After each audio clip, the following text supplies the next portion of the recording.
Subscribe करी और घंटी भी दबाई। आपके एक सब्सक्राइब हमारा खातिर सोना के सिक्का के बरोबर बा।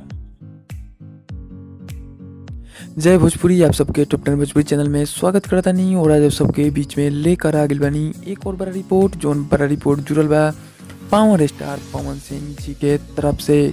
तो जी भी आप सबके बता दें कि पावर स्टार पवन सिंह जी आप सबके शहर, आप सबके गांव छत्तीसगढ़ में स्टेज शो करे वाला बारे। जी भी आप सबके बता दी कि बिहार, यूपी और मुंबई में ना, बल्कि पावर स्टार पवन सिंह के डिमांड सीधे छत्तीसगढ़ से आइल बा।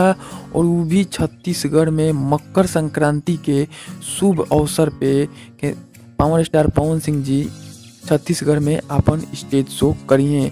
इतना तक खबर निकल के आ रहा है भैया कि 13-14 के भी वहाँ पे स्टेज शो बा, जो उनकी भोजपुरी के और भी कलाकार जी हैं और छत्तीसगढ़ के निजी भी कलाकार वजह पे अपन 2 दिन पहले पवन सिंह के 15 तारीख के बाटे वजह स्टेज शो। इससे पहले 13-14 के वजह के निजी कलाकार और भोजपुरी के कुछ निजी कलाकार भी जई हैं और वजह अपन स्टेज शो दी हैं।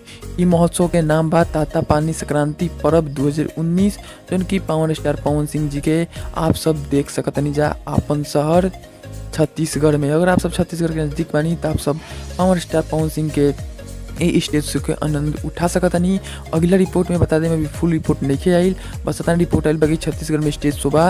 अगर फुल रिपोर्ट आई तो आप सबके टाइम और छत्तीसगढ़ में कौन जगह बा ये आप सबके बता दें।